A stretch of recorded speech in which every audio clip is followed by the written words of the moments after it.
Hola amigos, bienvenidos a este nuevo programa. Yendo un poquito más allá de una entrevista que hicimos en su momento, en la que, bueno, yo fui el primer gratamente sorprendido, porque, bueno, para mí, y tengo que decirlo así, para mí es la mejor entrevista que he hecho en mi vida, sinceramente, por la sorpresa que me llevé, por el contenido de esa entrevista y por la calidad de la persona a la que entrevistamos, ¿no? Así que quería hacer una actualización y ir un poquito más allá, a ver hasta dónde nos quiere contar. Así que os quiero quiero presentar a Pedro Varela. ¿Qué tal, Pedro? Gracias. Gracias por venir por volver a verte y es estar aquí.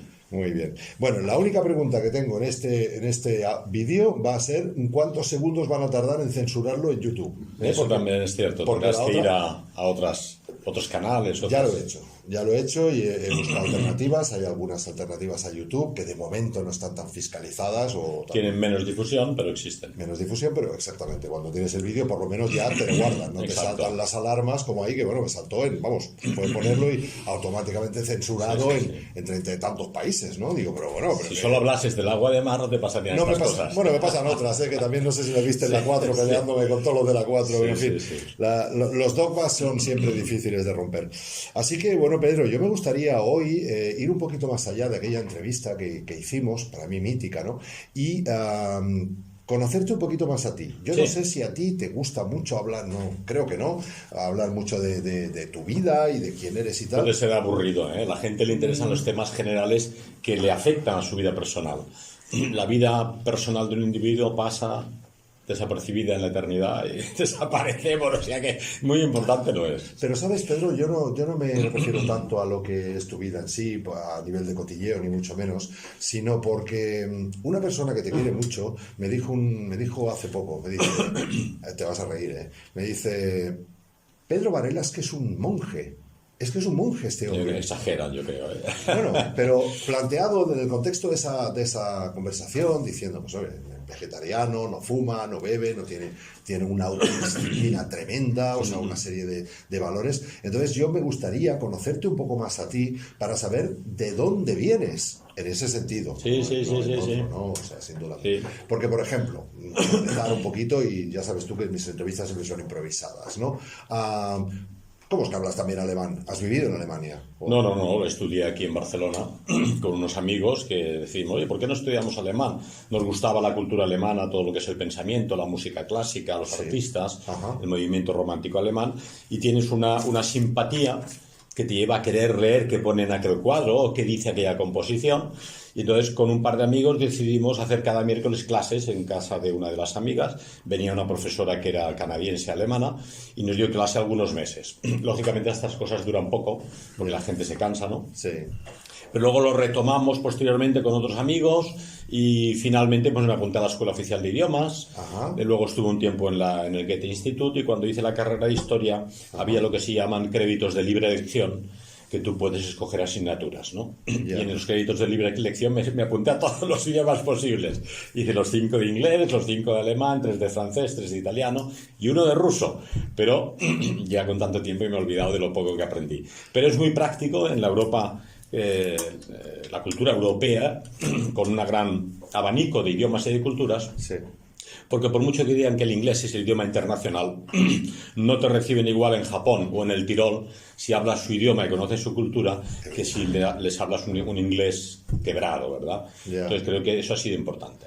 Luego, lógicamente, nuestro contacto con todo el mundo wagneriano, de la asociación wagneriana, del mundo de Ricardo Wagner, nos llevó a profundizar en el pensamiento, es un alemán más complicado, y lógicamente el interés histórico por el nacionalsocialismo nos llevó a tener contacto con la nación alemana de aquella época. Y ahí te lleva, lógicamente, a investigar la documentación, los libros, entrevistar a las personalidades que lo vivieron, adentrarte en su mundo y entonces tienes que aprender alemán. Sí. Porque tu nivel de alemán es a nivel de conferencia. Yo te he visto dar conferencias en alemán, ¿o no? Sí, bueno, hago de intérprete y les traduzco, ¿no? Y realmente, pues sí, hice toda la carrera, después de acabar historia, hice la carrera de filología germánica y todos los niveles que habían aquí en Barcelona. Sí. Vale, la pasión tuya por llamarlo de alguna forma, por lo alemán, porque creo que antes te venía un poco la pasión por ser piloto, por la aviación. Sí, ¿Es bueno, posible, aquí o? yo creo que nos viene un poco de familia. Ahora que se hablaba tanto de Franco, que lo acaban de desenterrar, pobre Sí. hombre, Ajá. pues yo viví la época de Franco con muy pocos años. Ajá. Entonces yo tenía 8, 9, 10, 11, cuando él falleció tendría 16. Y yo viví pues lo que me tocó vivir por parte de mi familia. Ya. Mi abuelo era industrial textil en Tarrasa, había sido del partido monárquico, se había presentado como concejal en contra del mundo separatista de aquella época, años 20 y 30, Sí. y en la guerra civil lo perseguían, lógicamente. Había lo que llamaban el famoso coche negro, no sé si estás introducido en esos temas, no. había un coche negro en Cataluña que se paraba delante de alguien que iba a misa el domingo, o tenía una industria, o era de derechas, y ese coche negro significaba que desaparecías. Se los llevaban, los fusilaban y desaparecías. Y en casa de Los anarquistas, quizás. Sí, anarquistas, CNT, anarquistas. FA y tal. ¿no? Vale. Entonces los llevaban aquí al Revolt de la Paella, al Tibidabo o cualquier otra cuneta y los fusilaban. Ahora que se habla tanto de los muertos de las cunetas, hubo muertos en todas las cunetas. Pero en cualquier caso, lo que ocurrió entonces es que mi madre vivió aquello. Vivió que el coche negro se paró delante de casa y se llevó a su papá. Entonces, esto te marca realmente. Ellos habían pasado una guerra civil mucha hambre, ¿no? Me hablaba, por ejemplo, que comían las tortas del tío Nelo, no había huevos, entonces unos sobrecitos con harina de maíz, tortillas del tío Nelo. Farinetas, Exacto. decían mis padres. Y guardaron una lata de lenteja los 3 años casi hasta el final de la guerra y cuando la abrieron reventó podrida, que dejó toda la casa hecha una pena. En cualquier caso, el coche negro que paró para detener a mi abuelo, el Pedro Hayes Bosch, que en Tarrasa, si vais, hay la famosa casa Hayes, que es donde él vivía mi madre y tal. Yo había ido a buscar libros, muy interesantes, por cierto, aquella casa. Hayes es alemán. Sí, es de origen alemán. El que llevaba aquel comando aquel día para fusilar al señor Hayes era un famoso gitano, ahora no recuerdo el nombre, que tenía la cara cortada, y cuando lo iban a fusilar dijo: al señor Hayes no lo fusila nadie. Porque este señor iba a la fábrica de mi abuelo a pedir, y mi abuelo siempre le daba algo. Dinero, pan, lo que pidiera, ¿no? Mi abuelo además era un ejemplo porque se levantaba a las 5 de la mañana y a las 6 estaba en la fábrica con el bocadillo bajo el brazo. O sea, la gente le tenía mucho cariño, aunque le llamaban el príncipe porque iba siempre de punta en blanco, ¿no? En cualquier caso, cosas del destino. A mi abuelo no lo fusilaron, pero evidentemente las simpatías de mi abuelo, o sea, el papá de mi mamá, eran favorables a Franco. Ellos recuerdan cuando entraron las tropas moras de Franco, que traían plátanos, no habían visto un plátano, muertos de hambre después de 3 años. El primer duro de plata que tuvo se fue a comprar una ensaimada de nata, porque habían pasado mucha hambre realmente, ¿no? Entonces ahí había una simpatía. ¿Por qué? Los nacionales eran amigos de los alemanes. Y realmente cuando Franco en el año 36 envía a Bayreuth, precisamente a los festivales wagnerianos en Alemania, pide ayuda a Hitler. Y le considera la situación y dice: bueno, de acuerdo, les podemos ayudar con material de guerra y algunas unidades militares. La guerra civil se ganó gracias al coraje de las tropas españolas, a la profesionalidad del ejército profesional frente al caos de los militares de la República, pero evidentemente también a la ayuda italiana y especialmente alemana, ¿no? Entonces, la simpatía hacia los alemanes era genérica en la España nacional, ¿no?, de la época de Franco. Ya. Y en mi caso, en casa, yo recuerdo que siempre mi madre pues, hablaba con admiración de ellos, por una parte por el apellido, que se pierde en la noche de los tiempos, porque ninguna de las hijas de las 4 hermanas Hayes se preocupó de averiguar de dónde venían estos alemanes. Parece ser que es de la época de los carlistas. Creo que hay un cuartel en Gerona, si habéis estado, en el casco antiguo, se llama Cuartel de los Alemanes. Sospecho que es de la época del enfrentamiento entre Austrias y Borbones, ¿no? Pero en cualquier caso vinieron familias alemanas y una de ellas fuimos nosotros. Vale. Entonces, como la genética no perdona, pues la simpatía te queda. Vale. Entonces, había una simpatía por parte de mi madre, por parte de mi abuelo y por el hecho de haber colaborado a vencer en aquella guerra, donde lo que nosotros vivimos, cada familia, cada provincia, tiene su vivencia de aquella guerra, pues fue aquello: el hambre, los crímenes y las checas y el coche negro, ¿no? Vale. Entonces, esa es la simpatía que nos llevó a tener una simpatía por lo alemán de alguna forma. Vale. El punto de referencia en tu vida quizá era tu abuelo, por lo que me has contado. Bueno, mi abuelo lo conocí poco, en un par de ocasiones o 3, con uso de razón, de pequeñito más veces, sí, pero ya falleció relativamente joven, con 60 y pico años. ¿Tu padre siguió esa línea o...? No, mi padre es una línea absolutamente diferente, porque mi padre eran españoles originarios de Cantabria, de la zona de Castillo Pedroso, Ajá. que era un balneario que era de la familia. Se ve que un bisabuelo se lo jugó en un casino en París y se quedaron sin balneario, pero en cualquier caso los Varela emigraron a Filipinas cuando Filipinas todavía era colonia española. y mi abuelo era médico militar en Manila. De forma que toda la familia Varela nació, mi padre incluido, en Manila en 1918. Ajá. Y entonces los españoles no de las colonias, de las provincias Sí. de españolas, eran muy españoles, pero estaban un poco a la margen de la política europea, ¿no? La veían lejana. Lo muy curioso es que mi padre, cuando volvió a España, venía normalmente de Filipinas a estudiar a Madrid, la carrera de ingeniero químico, luego la estudió aquí en el Instituto Químico de Sarriá. Cuando estalló la Guerra Civil, él se va a Italia como estudiante, y lo que sí recuerdo por parte de mi padre, que era muy americanófilo, muy favorable a los norteamericanos, porque cuando él vino ya, Filipinas es la provincia norteamericana, Ya no se habla español en Filipinas. ya no se habla, ni siquiera intramuros, nada.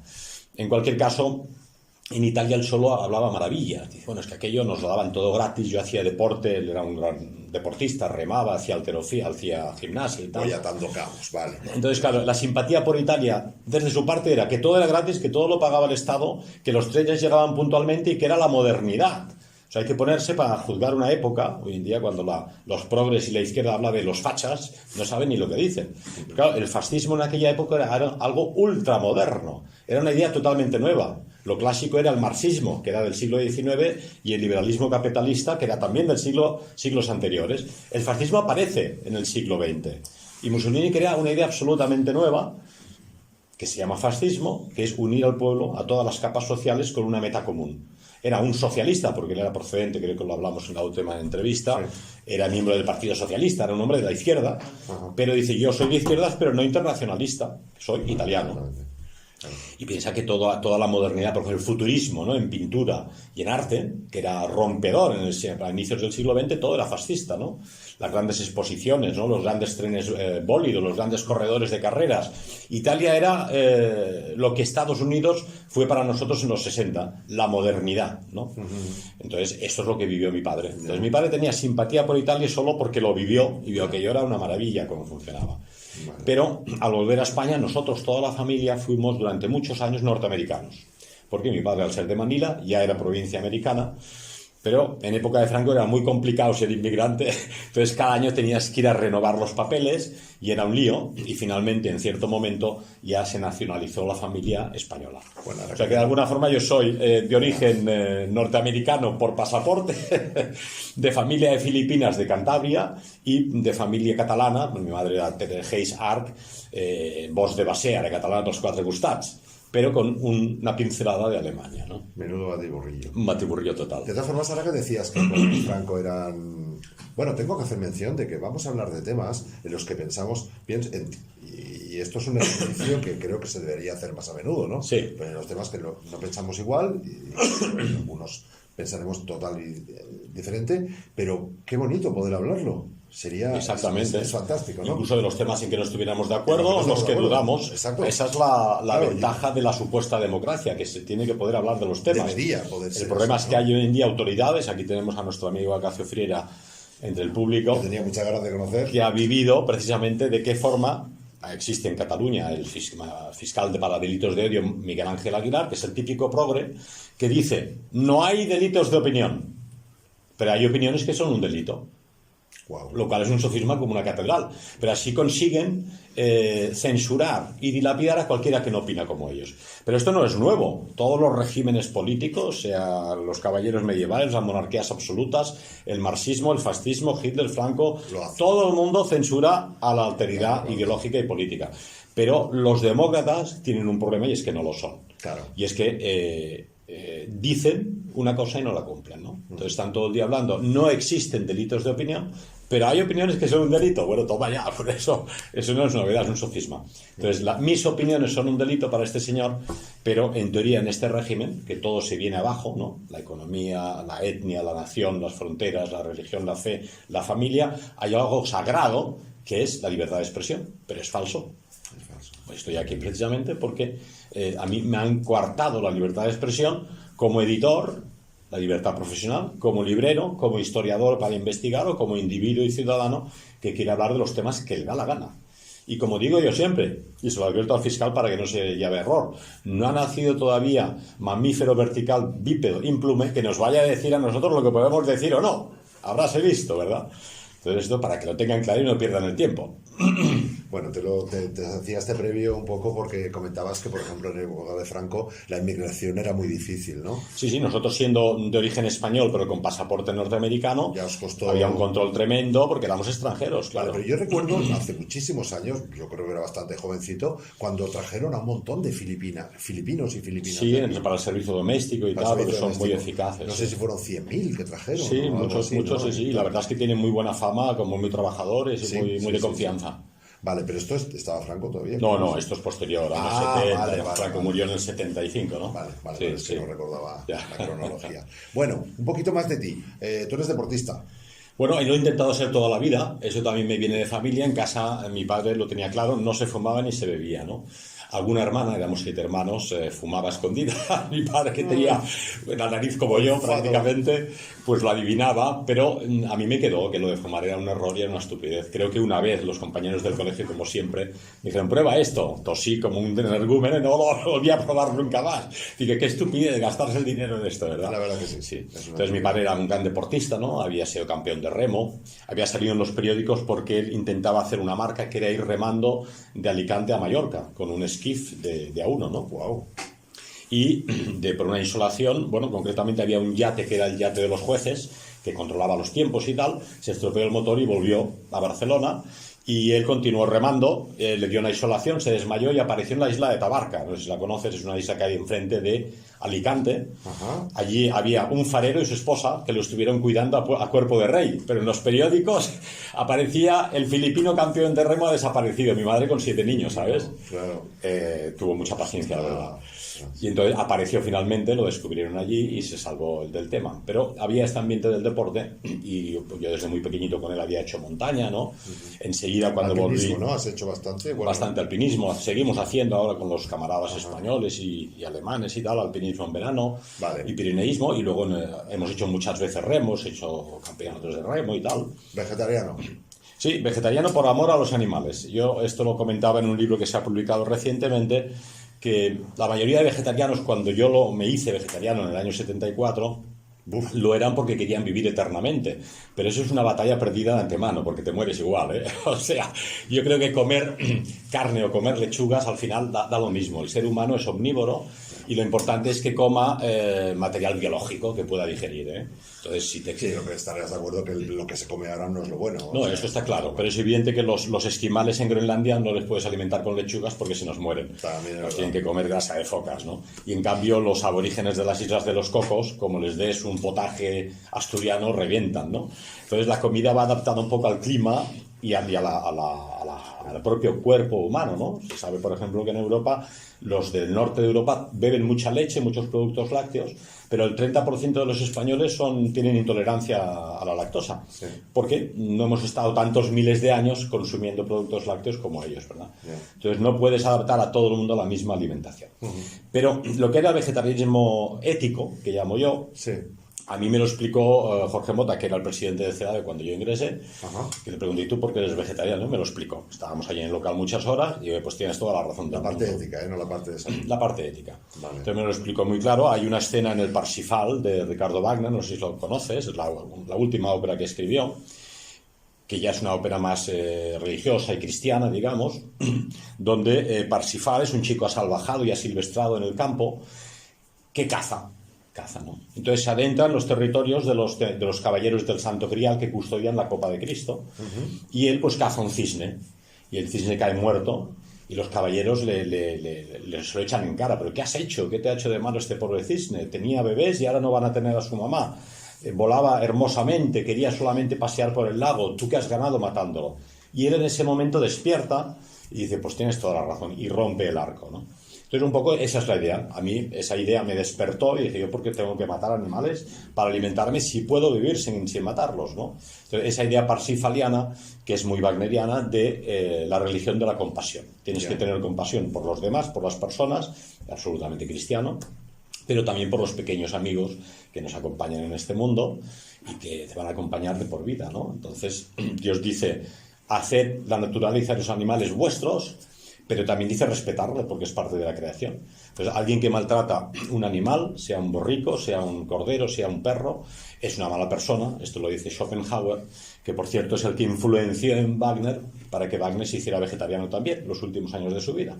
Y esta influencia de Schopenhauer, que le venía de haber estudiado el budismo, que influenció en Wagner y que influenció a su vez en Hitler, que era profundamente wagneriano y schopenhaueriano. Durante la Primera Guerra Mundial, Hitler en la mochila... Era también vegetariano, sí, Hitler, ¿no? Llevaba en su mochila El mundo como voluntad y representación de Schopenhauer, ¿no?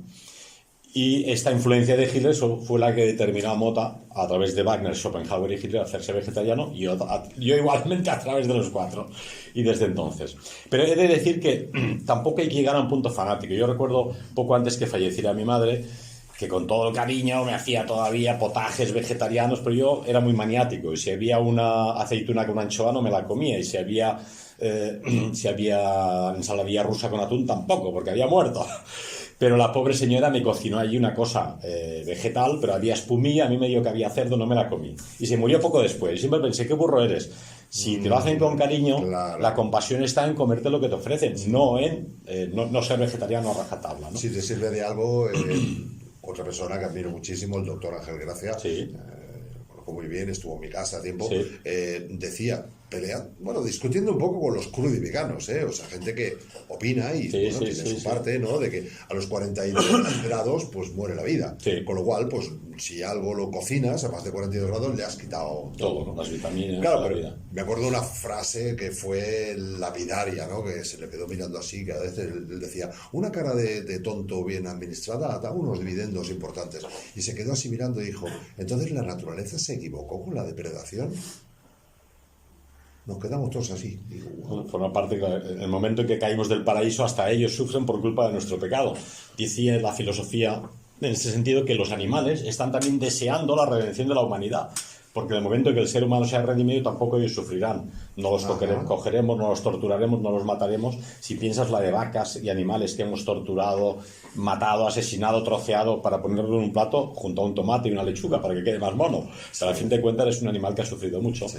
Es una barbaridad. Pero en cualquier caso, el tema vegetariano, en prisión, por ejemplo, no me quedó más remedio que comer pescado, porque el primer mes que llegas en prisión, fuera la prisión de Klagenfurt, o la de Viena, o la de Steyr, o Briansk, o la Modelo, o la Roca, tú tienes que comer el menú que hay allí, ¿no? Pero tú has estado en todas esas, ¿no? Sí, tengo una buena colección de prisiones. ¿En serio? Sí. O sea, que no va como los aviones, ¿no? Por favor, los vegetarianos que... No. Eso puedes, digamos, alguna ventaja tiene la inmigración, prácticamente la mitad del personal de los habitantes de las prisiones hoy en día son inmigrantes, no son españoles, aunque esto... ¿Y dan cerdo? Claro, ese es el tema. Entonces sí que hay un menú especial para musulmanes. O sea, para los musulmanes sí. Sí, pero bueno. Entonces te apuntas al menú musulmán, con lo cual pues ya tienes otras posibilidades. Y luego si te portas bien y eres un preso correcto, ahora ya sí que te puedes apuntar y al cabo de un tiempo, porque las cosas de palacio van despacio, toda la burocracia va hacia arriba a las oficinas, la autorizan, no la autorizan, ya hay un menú vegetariano. Pero el primer mes o los primeros 2 o 3 meses tienes que comer lo que hay, entonces comes pescado, comes lo que hay. Y esto lo he repetido, yo recuerdo en Alemania, la primera vez que comí después de 30 años de vegetariano, fui a entrevistar a una señora de la Hitlerjugend, que había sido jefa de la Hitlerjugend, y quería saber su biografía y su vida. Y me dijo, yo sé que usted es vegetariano, por eso le he hecho salmón. Yo pensé, si le digo a la señora que ha estado cocinando toda la tarde y la pobre tiene 85 años, que no, y me comí el salmón. ¿Te acordaste de tu madre? Me acordé de mi madre. Sí, y esto pues me ha ocurrido un par de veces más, ser invitado en casa de gente que te quiere mucho y por hacerte una deferencia se pasa la tarde cocinando y te hace un besugo. Pues. Yo les digo, mira, como lo que tiene hojas, lo que tiene ojos no. No, ya está, exacto, acabas es más complicado. Sí. Oye, ¿estás casado? ¿Tienes hijos? No, yo soltero. ¿Soltero? Sí, tuve una novia que al final no se decidió porque mi vida es muy complicada, como puedes comprender, económicamente y socialmente y vitalmente, entonces no nos sentimos. Tenemos una gran amistad y nos llevamos muy bien, tenemos una hija preciosa con la que, digamos, tenemos un trato excelente, pero nunca llegó a querer casarse conmigo y así ha quedado la cosa. O sea que nunca... Sí. Nunca. Por eso digo que tan monje no soy. Vale. No, él lo decía en el sentido de la voluntad, la fuerza de voluntad, la disciplina. Bueno, yo creo que forma parte de nuestra forma de ser, de la cosmovisión del mundo, de lo que se ha llamado los fascismos europeos, es un poco la espartanidad. Es decir, no gastar por gastar.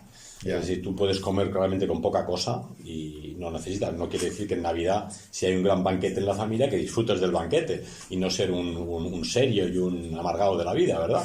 Pero en la vida normal, si puedes sobrevivir con un coche de segunda mano, ¿por qué gastarte un dineral en un coche nuevo que a los 2 años vale la mitad y que se va a pinchar igual que el viejo, ¿verdad?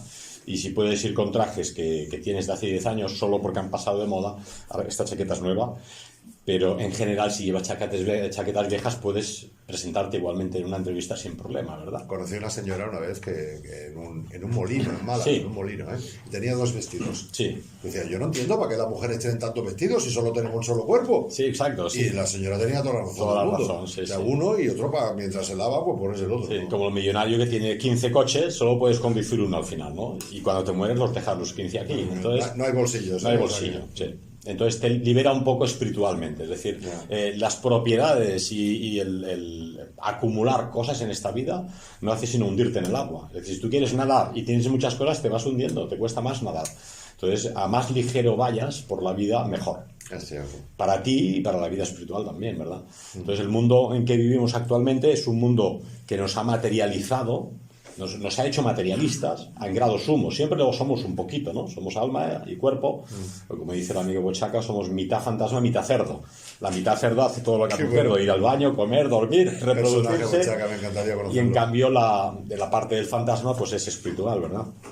Pero en el mundo actual concretamente, donde existe una apostasía generalizada y la gente se aparta de Dios, pues se tienen que agarrar a lo puramente material y les da la sensación que a más tengan, más seguros se sienten.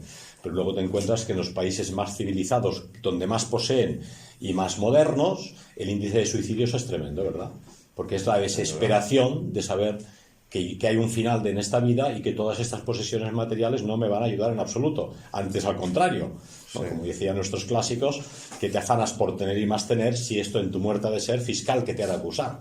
Es decir, a más tengas, peor para ti. Entonces, líbrate de ellas. A mí me ha ayudado mucho el fiscal Aguilar porque se me llevó el dinero de casa, me ha liberado, me bloqueó las cuentas bancarias, me dejó sin un duro, me ha quitado la librería y la editorial, me lo ha quitado absolutamente todo. Pongamos su foto. Exactamente, entonces él sin querer me está ayudando a mí a tener una vida espiritual más afinada. Qué bueno tu sentido del humor con algo Hay que tenerlo, que sí. no tiene ninguna gracia, ¿no? Sí. Oye, tu perro me encanta. Lo único que no me gusta del perro es el nombre, que se llama igual que yo, Rex, ¿no? Sí, O sea que- ha sido coincidencia, pero es un tío estupendo. Es un tío estupendo, Ahí te das ¿no? cuenta que ellos son parte también de la creación. Guapetón. Sí. Muy bien. Última pregunta, así un poco de ti, para, en fin, no tampoco. ¿Cuál es tu situación ahora mismo?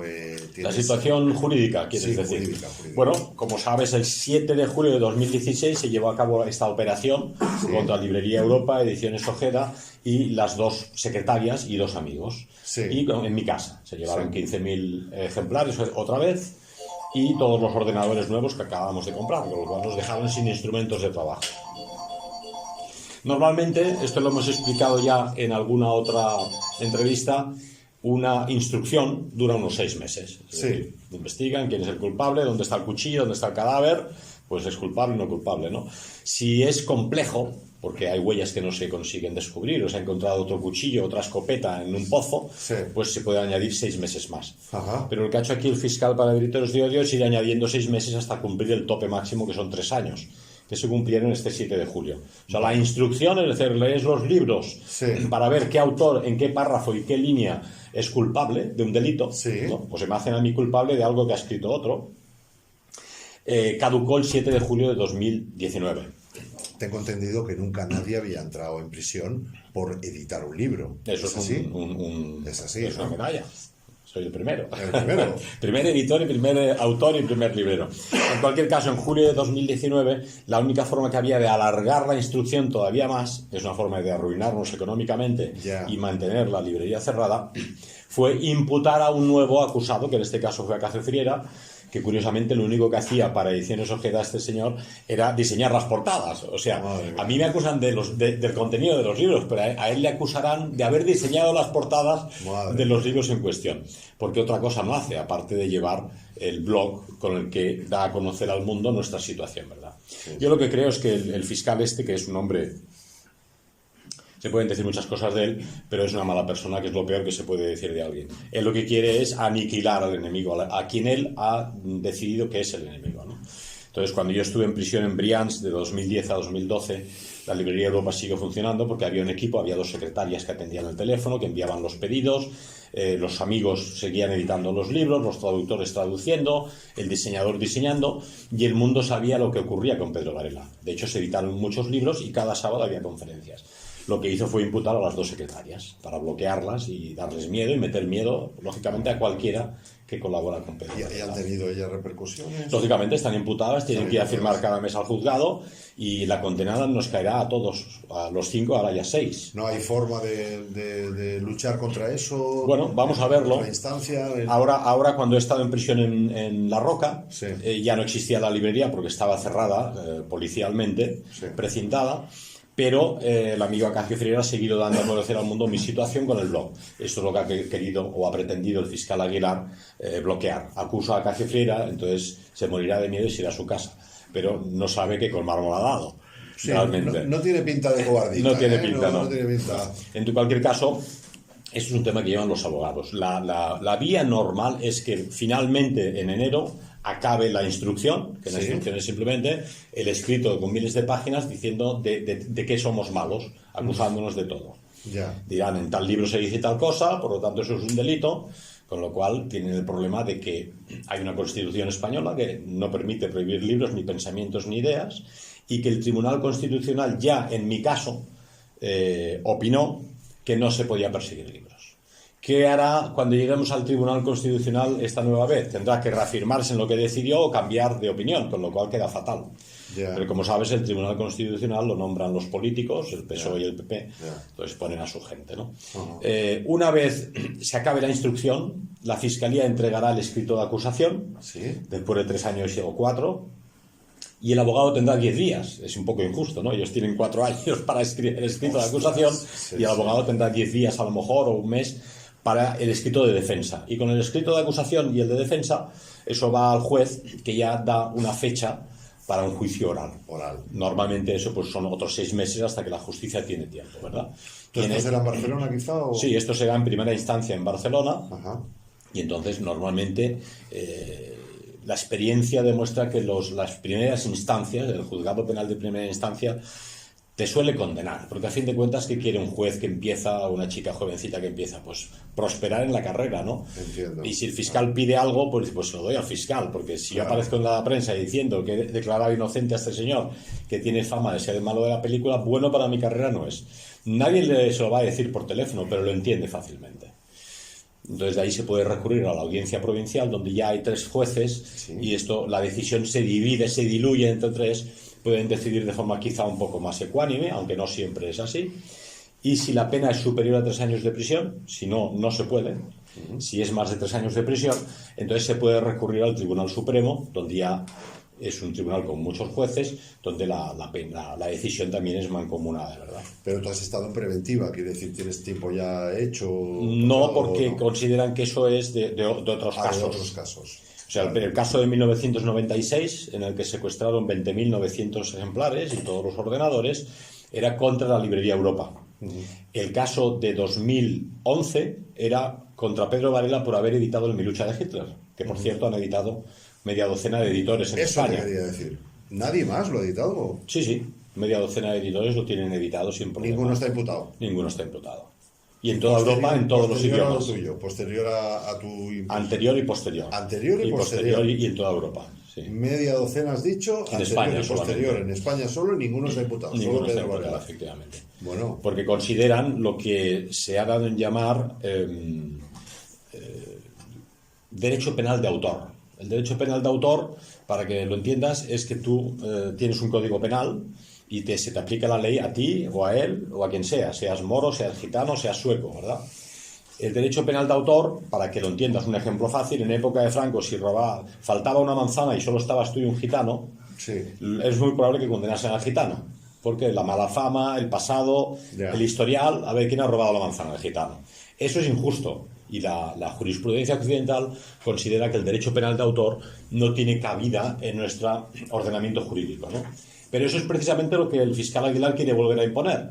Es decir, si 5 editores publican el Minucha de Hitler, lo hacen como editores. Pero si el editor Pedro Varela publica el Minucha de Hitler, lo hace porque odia a todo el mundo y quiere que leyendo el Minucha de Hitler la gente mate gente. Esa es un poco la idea. Entonces, a mí me condenan por haber editado el Minucha de Hitler en base a los derechos de autor, que ya no existen, pero entré en prisión porque el fiscal exigió al juez que, además de la multa económica que tuve que pagar, había un delito de odio. Entonces, que tenía que entrar en prisión. Y yo entré en prisión en La Roca por eso solamente, ¿verdad? Y eso es derecho penal de autor, que la jurisprudencia occidental no lo admite porque es injusta, es aplicar una misma ley con diversos baremos según quién eres tú. Claro. Con lo cual no todos somos iguales ante la ley. No solo, desde luego, ante la ley actual no somos iguales y nosotros menos que otros. Sí. Y la última pregunta dentro del bloque así rápido de ¿quién eres? No, bueno, más o menos quién eres. Sería hacerte una pregunta que siempre es difícil de contestar. Sí. Bueno, en clave de humor, ¿qué vas a ser cuando seas grande? Pues seguir siendo lo que soy. Es decir, la ¿Qué gente... objetivo tienes tú? ¿Qué realmente objetivo tienes? Estoy seguro que alguien como tú tiene muy claro dónde quiere ir. Bueno, yo creo que vivimos en un mundo convulso todos, nosotros, Sí. que está cambiando muy rápidamente y lamentablemente no siempre para bien, ¿verdad? Estamos viviendo la disolución de las naciones, la disolución de las fronteras, la disolución de las identidades nacionales, la disolución de la familia, de las creencias, de la fe. Y en esa gran batalla estamos todos implicados. Es decir, estamos en el frente, nos guste o no. Sí. Nos va a tocar decir y hacer algo, ¿no? Entonces Dios da a cada uno unas posibilidades, ¿no? Ajá. A alguien le da la posibilidad de tener una sensibilidad artística y diseñar portadas que venden y que marcan y que otras personas saben escribir muy bien, como el amigo Bochaca. Otros hacen una labor investigadora como tú en los medicina alternativa y natural. Y yo pues he tenido la escuela de lo que fue CEDADE, Sí. en la que me formaron para poder escribir y poder hablar. Y eso es lo que hago. Vale. Entonces yo personalmente soy editor y mi intención es seguir siendo editor y publicar libros. Si el juez decide que no puedo hacerlo, pues bueno, ya nos quejaremos al Tribunal Constitucional a ver qué decide, ¿no? Pero profesionalmente seguiré siendo editor y a nivel humano yo creo que hay que seguir luchando de puertas afuera en ese mundo por todos los valores que defiende la gente de bien. Porque en el mundo actual se está arrastrando por el barro todo aquello que la gente respetaba, ¿verdad? Entonces, todo aquello que la gente respetaba ha de ser defendido nuevamente y alguien tiene que decirlo. Entonces, nosotros formamos parte de esos que, como hemos repetido hasta la saciedad, defendemos el bien, la verdad y la belleza. Entonces, si tú defiendes el bien, la verdad y la belleza, y en tu caso además añades la salud natural, pues ya estás defendiendo, ya estás en el buen sector del frente, ya estás en el lado correcto. Pero si estás luchando para que los niños sean sexualizados con 3 años, para que los chicos de 15 años se emborrachen y se droguen, o para que los hombres sean perseguidos solo por el hecho de ser hombres, o para que las mujeres no puedan tener niños porque tienen que salir a trabajar por 1.000 euros o por 1.500 euros a cualquier empresa, ¿verdad? Estás equivocado, ¿no? O porque quieres acabar con las libertades de las personas de expresión, de pensamiento y de opinión, estás en el lado equivocado. Entonces, nosotros tenemos que decirlo, ¿no? Escuchaba un programa ahora de un amigo argentino que recordaba un colegio, creo que fue en España, no, fue en Inglaterra. Querían imponer esta idea de la ideología de género y la sexualización de los niños pequeños en el colegio, ahora, el año pasado. Terrible, terrible. Claro, había allí musulmanes, ¿no? Que es las ventajas, como decía, de la inmigración. Y fueron allí a hablar, oiga, a mis niños no les expliquen estas marranadas porque nosotros no. Oiga, no, que esto viene desde el gobierno, es una decisión de Estado y es por ley. Todos van a ser educados en el mismo sentido. Oiga, no lo hagan porque si nos cabreamos, vendremos y les mataremos a ustedes. Que los musulmanes tienen fama de que cuando se cabrean cumplen lo que dicen, ¿no? Y si se les da un psicoflash, te cortan el cuello. Lo que ocurrió es que ese colegio al día siguiente retiró la asignatura porque dijeron, mejor la retiramos porque estos van en serio. Claro, tú y yo no lo vamos a hacer, somos cristianos, no estábamos por ahí matando a nadie y no consideramos la lucha sangrienta de este modo. Pero realmente hay personas que intentan deformar moralmente a nuestros niños, que necesitan que alguien les diga hasta aquí has llegado, por aquí no pasamos, ¿no? Nosotros hasta ahora solamente ya votaré en contra a un partido que esté en contra, luego todos los partidos están a favor, o ya me quejaré en una carta a los lectores en los periódicos, y al final no sucede nada. A estos musulmanes les han hecho caso. Quiere decir que hay que luchar. No te digo que haya que sacar la cimitarra, pero hay que luchar. Hay que plantar cara, hay que ir a los colegios, hablar con los directores, con los profesores, y que estas marranadas, si quieren, que la hagan ellos en su casa, o el ministro en su casa con sus hijos, pero que dejen a los demás en paz. Dejar a los niños en paz. Exacto. Sin duda. Pero qué buen detalle, ¿no? Curiosamente, ¿no? Un detalle, sí, pero solo es posible entre una cultura ajena a la nuestra. Claro. Pues que si quieras que no, pues vivían en la Edad Media hasta no hace tanto, y tienen un lenguaje, unos instrumentos para el diálogo que son más contundentes que los nuestros. Yo te digo. Bueno, yo creo que si ahora hablamos de algunos temas estaremos tan de acuerdo. Si hablamos de ideología de género, si hablamos de Planck-Allergy, si hablamos de aborto y otros temas, seguro que estamos 100% de acuerdo, ¿no? Con lo cual yo les hablaría, digamos, me gustaría poder hablar contigo de las cosas en las que no me cuadran. Ya. Entonces, vaya por delante como premisa de que un poco me abriste los ojos entre tú y alguna persona más, de que porque yo siempre he sido no de izquierda, sino a la izquierda de la izquierda. Como Mussolini, vamos. Y al final resulta que me entiendo con gente de otro abanico parlamentario. Jamás lo hubiera pensado, ¿no? Sí. Entonces, claro. Yo creo que lo importante es no etiquetar tanto a las personas. También es verdad. Claro, al final lo que hay es buenas y malas personas. Yo al final digo, sean de un partido o de otro. Yo siempre digo, yo soy músico. Y ahí me quedo. Exactamente. Pero bueno. Entonces encuentras buena gente entre los votantes de todos los partidos. Sí. El problema es la élite política. Ahí es donde puedes encontrar más aprovechados y más gente que no es tan buena como pensamos. Vale, entonces yo sé que no estaremos de acuerdo en el tema, por ejemplo, Cataluña, y en el tema quizá también de lo que es ese Franco cuando entró. Antes has comentado, ¿no? Sí. Que bueno, pues cuando Franco entró y tal. Sí. Hombre, yo tengo entendido que Franco entró, y corrígeme si me equivoco, ¿vale? Entró pero con un ejército que eran extranjeros. Quiero decir, si una persona entra en un país con un ejército extranjero, me estoy metiendo de cuello aquí y tal, ¿no chirría un poco? Bueno, esto no es exactamente así. Primero, para juzgar una época del pasado como historiador, siempre has de ponerte en aquel momento. Cómo era la sociedad en aquel momento, cómo eran los ejércitos y cómo había evolucionado aquella guerra durante 3 años. Piensa que cuando... la guerra civil. Estaba ya la guerra cuando entró. Sí, claro. Él entró en Barcelona cuando venció, en enero del 39 prácticamente, al final de la guerra civil, ¿no? Pero cuando él entró en España, digamos, desde África... pero no vino a Barcelona directamente, tuvo que atravesar toda la península ibérica primero. Entonces esto hace la idea que la República tenía el ejército regular, tenía la aviación, tenía la marina, tenía la industria y tenía todas las ciudades. Franco tenía el ejército de África con 4 camellos y un par de aviones que le había dejado Hitler. Bueno, pero 52.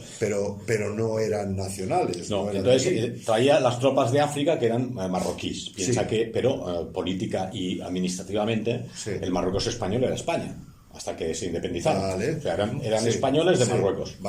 Y ellos vienen como tropas auxiliares de Franco, pero evidentemente no eran la tropa de élite ni eran el grueso de las tropas de Franco. Estaba la legión, estaba el ejército, y ese ejército empezó pues por el sur de España, por Extremadura, avanzando hacia Castilla, ¿verdad? Pero cuando entran a Cataluña, entra todo. Entra el ejército nacional, eran los voluntarios de Falange, los carlistas y las tropas moras de Franco, ¿no? Que colaboraban con Franco. Entonces, yo sé que entraron los moros de Franco porque me lo explicaba mi madre, pero entrarían también todos los demás, ¿verdad? Entonces, no puedes decir que a Cataluña Franco la conquistó con las tropas extranjeras porque no es verdad.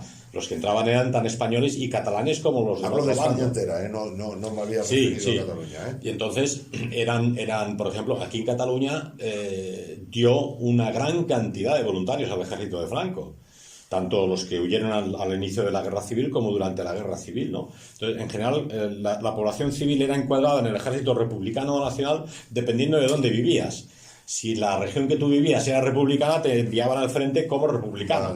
Y si la región donde tú vivías era nacional, te enviaban al frente como nacional, al margen de tus ideas políticas. Pero lo que sí que es cierto es que conforme Franco avanzaba, en la retaguardia había orden. se volvían a cultivar los campos, el trigo, los campesinos mataban al cerdo, en fin, había orden, no había más guerra en la retaguardia. Mientras que en el frente republicano, en la zona republicana, el caos era total. Estaba el Partido Comunista imponiendo sus criterios decididos directamente desde Moscú, estaban los anarquistas, como has mencionado antes, la CNT, la FAI, el Partido Socialista, los demócratas liberales, los demócratas sinceros, que enseguida se arrepintieron de haber declarado... Sinceros. Sí, por Ortega y Gasset o el doctor Marañón, eran republicanos sinceros, pero cuando vieron cómo evolucionaba la cosa se desapuntaron rápidamente, ¿no? Entonces no puedes hablar de un bloque monolítico. Entonces a Franco le dio la victoria en que en la retaguardia había orden. Eso, y para un militar como era él, el orden era esencial, ¿no? Entonces, ahora estamos viendo todo el tema de Cataluña desde el adoctrinamiento de los últimos 30 años y de la Cataluña que tú estás viviendo, que estamos viviendo aquí. Sí. Pero en aquella época, si te vas al cementerio de Montjuïc, verás que todas las tumbas están en castellano y nadie les obligaba. Tumbas del siglo XIX, ¿verdad? Vale. Mi abuelo, que era catalán pels quatre costats, parlava català. Nosotros hemos vivido muchos años en Jaén y en Huelva y en Valencia. Hablábamos castellano, pero mi madre hablaba siempre catalán al teléfono con sus hermanas y con su papá, ¿no? Pero cuando salían de casa, si con las personas que se encontraban no eran catalanes de pura cepa, hablaban castellano sin problema. Era la lengua franca para todo el mundo, ¿no? Sí. Y eso es una decisión que tomaron los mismos catalanes. La burguesía catalana consideraba en el siglo XIX que el catalán estaba muy bien para casa, era el idioma de casa y era el idioma de los payeses, pero los burgueses en la ciudad hablaban castellano. Y eso no les obligó Franco, porque Franco todavía no existía. Yeah. O sea, fue una decisión personal de ellos por lo que fuera. No vamos a adentrarnos en ese tema, porque es un tema ya cultural, ¿verdad? Sí, sí. Y es normal. Siempre hay una lengua de más prestigio, que es el inglés en Inglaterra, el alemán en Alemania, el alto alemán, ajá, y el castellano en España, que desde la época de Alfonso X el Sabio, él mismo escribía poesía en gallego porque lo consideraba un idioma más bonito para la poesía, pero el idioma oficial de la corte decidió que tenía que ser el castellano, a pesar que la zona castellano parlante en aquella época era muy estrecha, no era ni la más grande de España, ¿verdad? Yeah. Y Jaime I el Conquistador en Cataluña pues, tenía 3 hijos, 2 hijas y un hijo creo, con uno hablaba catalán, con el otro castellano y con el otro latín. Y los documentos de palacio eran en castellano, pues lo decidía él, nadie le obligaba, ¿verdad? Entonces el prestigio de los idiomas se impone por sí mismo y por el uso. Ahora se pretende que aquí se ha obligado a todo el mundo a hablar castellano a hierro y fuego, y eso no es así. Entonces, el tema catalán no puede ser que no estemos de acuerdo, porque los dos somos catalanes. Sí. Entonces, la situación es muy sencilla. O amamos Cataluña porque es nuestra tierra, y amamos toda la cultura catalana y todo su pasado y toda su historia. Vale, pero lo que no estamos de acuerdo es en la explicación política que se ha dado a esta cuestión en los últimos 20-30 años y que ha adoctrinado a muchos chicos jóvenes que en realidad tienen poca... Ni la de aquí ni la de fuera, las dos adoctrinadas. ¿Estarás de acuerdo que también se adoctrina? Yo creo que no. Tú hablas con un andaluz en Sevilla o en Murcia y simplemente les sorprende lo que está pasando. Nadie les ha dicho, tú tienes que ser españolista y odiar a los catalanes. Yo no lo he vivido nunca. Ya te digo que he vivido en Jaén, he vivido en Huelva, en Valencia y en Alicante. Y yo no he oído nunca a nadie que hablase en contra de los catalanes. Yo recuerdo en Huelva un profesor en el instituto que cuando te presentabas y tal, de Barcelona, sí, gente estupenda, era un gran admirador de los catalanes y de Cataluña y del ímpetu industrial catalán y de la cultura y de la modernidad. Éramos la región más europea de España, y yo recuerdo que iba por Andalucía con cierto orgullo de ser catalán porque éramos la región moderna, ¿verdad? Y próspera. Pues ahí discrepamos. Yo estuve 20 años siendo catalán fuera de Cataluña Andalucía, y me acuerdo de anécdotas muy curiosas, ¿no? Como por ejemplo, me acuerdo una vez era el Gitano, lo siento, ¿no? Era sí. El Gitano, le estaba embargando el videoclub, yo vendía películas, mayorista de películas, y no me pagó, y bueno, pues con la gente judicial, ese señor, tú fíjate los recursos que tienen los gitanos para decir insultos, son tremendos, tienen una facilidad tremenda. Me dijo de todo. No, se quedó así, no sabía qué decirme, con cara de odio, y me dijo, catalán. Entonces eso fue para él un insulto muy grave, ¿no? Sí, pero tú yo he pasado muchas cosas. Pero que tú eres un hombre con cultura, puedes reconocer rápidamente que este hombre lo que intentaba era insultarte porque habías embargado la tienda. Sí, pero en realidad a lo mejor no conocía ni a los catalanes. Está claro. Pero lo importante es no extrapolar casos individuales y personales a una causa general. Entonces lo que es evidente es que aquí en Cataluña ahora somos 7 millones, creo, ¿no? Porque de los 7 millones yo no sé si hay 3 millones que son del resto de España. Y luego los 4 millones de catalanes que haya, Sí. hay gente que tiene casa en Málaga y que tiene Sí, casa en sí, Valencia de vacaciones, y luego hay sevillanos que viven aquí y trabajan aquí. Entonces, pretender dividirlos y poner pasaportes y fronteras a estas alturas es que es del género absurdo.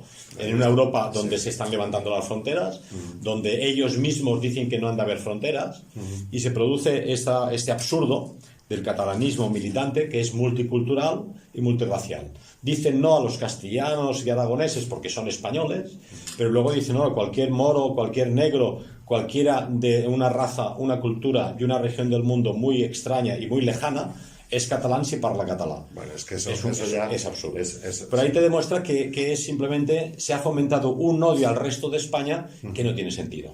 Porque en general el resto de España no odia a los catalanes, Sí. y excepto el caso de tu gitano y alguno más puede haber, pero también encontrarás aquí más de un catalán que odia a los españoles sin sentido de ningún tipo.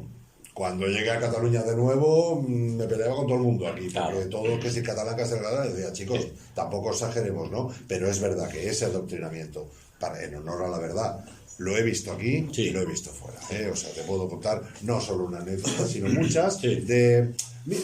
Falta fíjate, de tacto. Detallitos. Ah, tú eres catalán. Pues yo una vez conocí un catalán que era buena gente. Toma ya. Y te quedas así y dices, alguien ha con querido mala ser uva. amable. No, Sí, pero no lo ha sido. No, pero no lo ha sido. Sí, ¿no? sí, O sea sí, que, sí. ¿sabes? Ya, pero Un poco de no, todo, ¿no? tú tienes que tener el criterio para saber determinar el nivel intelectual y cultural Sí, de cada sí, persona y tener sí. en cuenta si eso te lo dice el ministro de Cultura o el rey o el presidente del gobierno, dices, ya tiene otro valor. Pero si te lo dice el gitano o una persona, Bueno, Fraga Iribarne decía que Cataluña era tierra ocupada. decía, ¿no? Pues era una persona con poca diplomacia, desde luego. Ese era ministro, ¿eh? Sí, sí, sí, sí. Bueno. Pero en cualquier caso, ahora, por ejemplo, están hablando los separatistas más radicales de que fuera la SEAT de Martorell porque son fascistas. Bueno, primero hay que ser subnormal, es decir, es la pena que Franco hizo poner la SEAT en Barcelona, ¿no? O sea, ideal para la economía catalana, y ahora estos separatistas radicales catalanes la van a echar fuera. Claro, la SEAT son 12.000 puestos de trabajo directos. Ya ves. Y 12.000 más de empresas que fabrican piezas para la SEAT. Vale, Y cada uno de esos 24.000 que trabajan para SEAT tiene esposa y 2 niños. Ya ves. Son 90.000 personas. ¿Dónde les van a dar de comer en la Generalitat? ¿No? Entonces, llegar a ese nivel es absurdo absolutamente en pleno siglo XXI. ¿Verdad? Bueno, que esa es la parte que me chirría tanto del programa de la izquierda, que además coincide con el programa de los que opinan que Cataluña pues tenía que ser un Estado independiente, ¿no? Ahí está. Yo hay una controversia que veo aquí, porque he hablado con mucha gente que son nacionalistas españoles, Sí. y les he preguntado, ¿el nacionalismo es bueno o es malo? Claro, hoy en día hay dos palabras que son un insulto arrojadizo en los medios de comunicación, el populismo y el nacionalismo. Y el populismo también. Es decir, la ETA era nacionalista, en realidad eran marxistas, de puño en alto. Perdona que si no lo digo reviento. Sí. Qué buena la explicación, que además lo hice un vídeo corto que se ha hecho viral de qué es un nazi, que de la otra entrevista, y recomiendo a la gente que lo vea porque, Sí. vamos, magistral. Sí. Perdona. Bueno, pues entonces esto dicen que los de ETA son nacionalistas y en realidad son marxistas-leninistas, ¿no? Que utilizaban en época de Franco la bandera regional, vasca o catalana y tal, para luchar contra Madrid. Es decir, como no estaban permitidos los partidos políticos, Vale. los partidos, los contrarios al régimen de Franco, utilizaban la bandera independentista vasca. Pero de nacionalista nada, el nacionalista es el que ama su tierra, la protege, la defiende y la lleva a vivir en buena vecindad con los demás, ¿verdad? Entonces, ser nacionalista, ¿qué es? Un nacionalista es uno que, como sabes, la palabra viene de dónde has nacido, de nacer. Sí. Mi nación es donde yo he nacido. Yo amo los paisajes que he vivido, que he mamado, que he respirado de joven y de pequeño, ¿verdad? Entonces, esa es mi nación. Mis abuelos y antepasados que han construido las iglesias, las catedrales, los pueblos, el empedrado, durante siglos, ves bancales de olivos y de vides que a lo mejor han estado siglos para ser construidos. Todo eso yo no lo podría hacer, me ha venido dado de mis antepasados, de mi nación, por lo tanto tengo el deber de respetarlo, de cultivarlo y de intentar que permanezca en el futuro. Es mi nación. ¿Qué hay de malo en eso? Absolutamente nada. ¿Qué ocurre? Que las ideologías dominantes son el marxismo, disfrazado de progresismo, de izquierda, de lo que quieras, a final de cuentas un liberalismo de izquierdas, y el capitalismo liberal, que no tiene ningún interés en que existan las naciones, sino solamente la pela y el negocio, ¿no? Sí, sí, sí. Para ellos el nacionalismo, claro que es malo, porque las naciones defienden a su gente. Hoy en día es todo lo contrario. Es decir, de las 100 primeras economías del mundo, de las 100 primeras, 47 no son naciones, hasta Estados Unidos, Inglaterra, Alemania, pero luego te viene Walmart, te vienen empresas que tienen un Producto Interior Bruto, digamos, igual que el de Hungría, Dinamarca o países importantes, ¿verdad?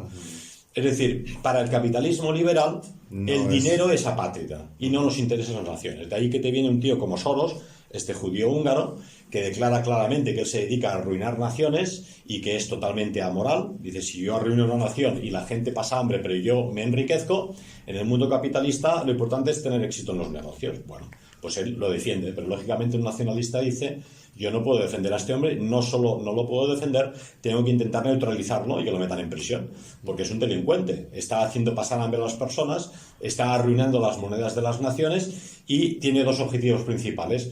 Una, eliminar las fronteras, porque cuando el hombre queda mezclado en un melting pot de diversas razas y culturas, ya no tienes raíces, eres un producto para el mercado.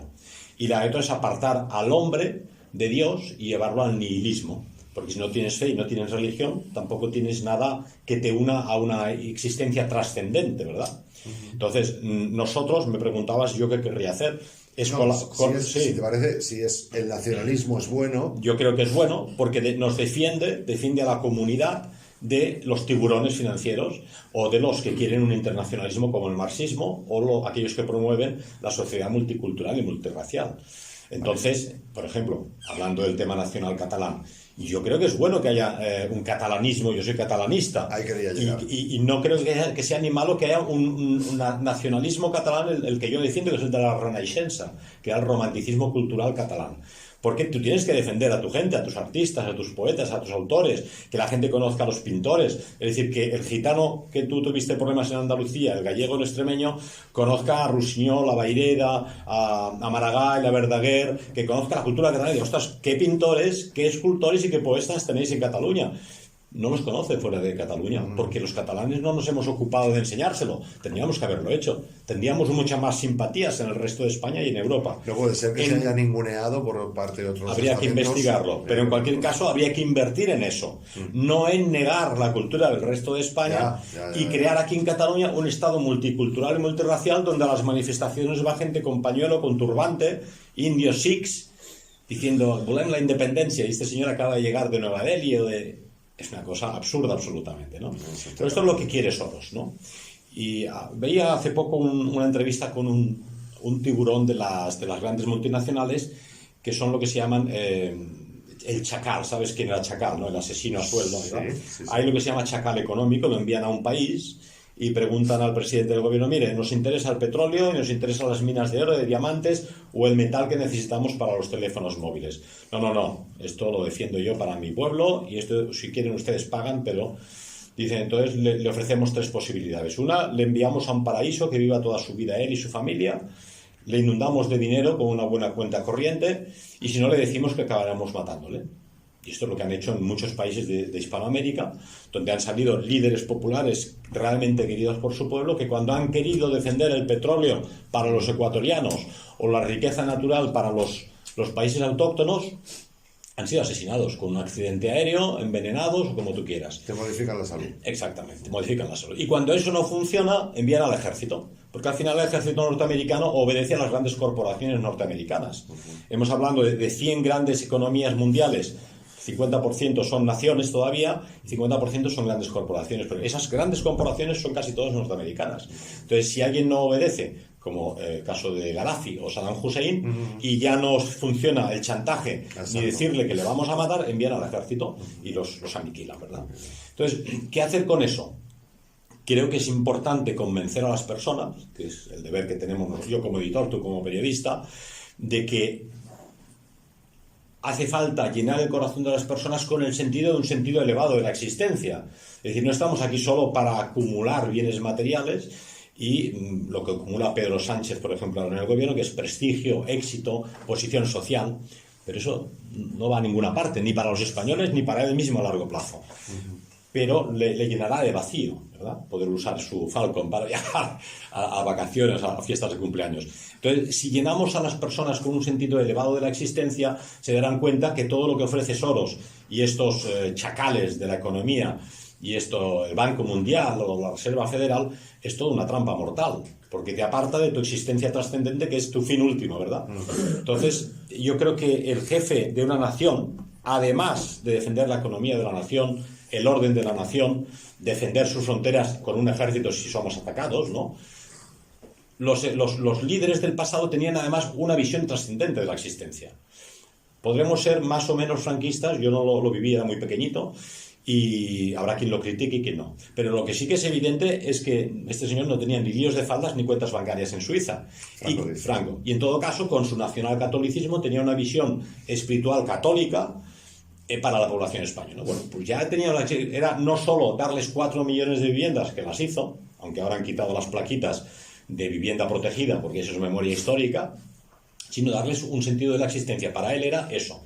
Luego tenías... el mismo Hitler hablaba de crear un Estado de alto nivel social y civilizatorio, y añadía, hemos de elevar a las personas hacia arriba, a ser posible a través de la alegría y la belleza. Imagínate qué bonito. Conseguir que el pueblo sencillo, además de pan, trabajo, autopistas, Volkswagen y vacaciones pagadas, tuviese un sentido de la belleza y elevarle a toda la masa popular hacia arriba. ¿Qué hacen hoy en día nuestros gobernantes? Nos hunden a todos en el barro, en el materialismo, en el hedonismo, en el consumismo.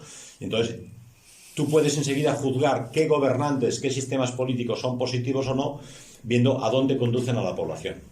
Tal como va la población española, va mal.